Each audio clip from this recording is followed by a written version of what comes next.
প্রত্যাঘাতের প্রস্তুতি চলছে জোর কদমে। আমাদের আপনার সূক্ষ্ম কারিগরি দিয়ে সাজানোর জন্য ধন্যবাদ। সূক্ষ্ম কারিগরির ধারা যা সোনাকে বানায় সেনকো। সেনকো, আনন্দের ধারা। পেহেলগাঁওয়ের বৈশারণ উপত্যকায় বেছে বেছে হিন্দু নিধন করেছে জঙ্গিরা। বেঘরে প্রাণ গেছে 26 ভারতীয়র। ক্ষোভে ফুঁসছে গোটা দেশ। ইতিমধ্যেই পেহেলগাঁওয়ে জঙ্গি হামলার ঘটনায় তদন্তভার নিয়েছে এনআইএ। কোথায় লুকিয়ে রয়েছে হামলা চালানো জঙ্গিরা? মাস্টারমাইন্ড আদিলগুরি সহ বাকি ষড়যন্ত্রকারীদের খোঁজে চলছে জোর কদমে তল্লাশি। এই আবহেই একের পর এক মহড়ার ছবি সামনে আনছে ভারতীয় সেনাবাহিনী। পাকিস্তানকে বার্তা দিতে সীমান্তে উড়ল একের পর এক মিসাইল। আকাশ হোক বা জল, স্থল হোক বা মরুভূমি, সর্বত্র জবাব দিতে প্রস্তুত ভারতীয় সেনা। এবার আরব সাগরে শোনা গেল ক্ষেপণাস্ত্র ব্রহ্মসের গর্জন।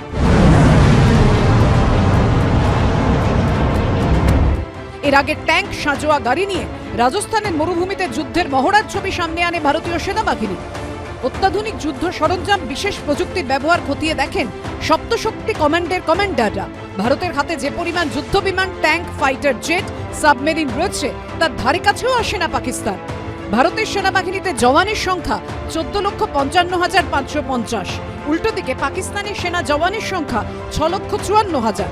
ভারতীয় সেনার হাতে 4,201টি ট্যাঙ্ক রয়েছে। পাক সেনার হাতে ট্যাঙ্কের সংখ্যা 2,627, অর্থাৎ প্রায় অর্ধেক।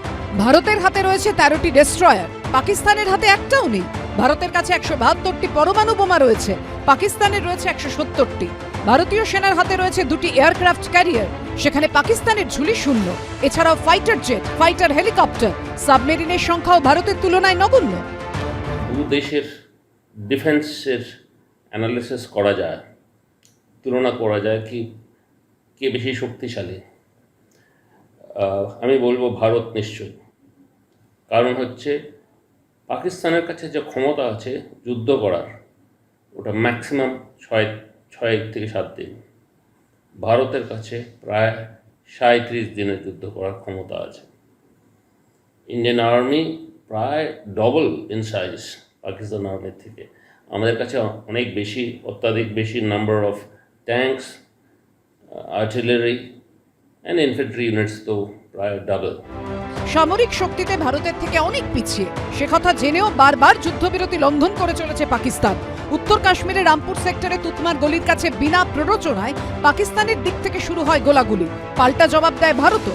जहाँ से वो अटैक आ रहा है, जहाँ से वो लॉन्च होते हैं, उनके आर्मी वाले जहाँ से वो लॉन्च कर रहे हैं उनको, उस जगह को अटैक करके ऑक्यूपाई करिए।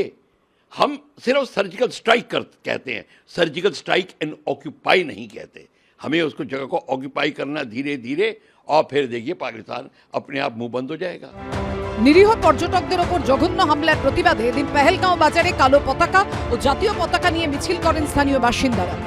पहलगाम में बीते मंगलवार को हुए आतंकी हमले के खिलाफ पहलगाम शहर में इस वक्त जो अलग अलग एनजीओज हैं उनकी तरफ से प्रदर्शन जो है वो किया जा रहा है। गवर्नमेंट से हम मांग कर रहे हैं कि हमारा जो भी ये परसों जहाँ इंसिडेंट हुआ गरीब लोगों का, हम इसके खिलाफ हैं। हम हिंदुस्तान के साथ हैं, हम अपनी फौज के साथ हैं, अपनी पुलिस के साथ हैं।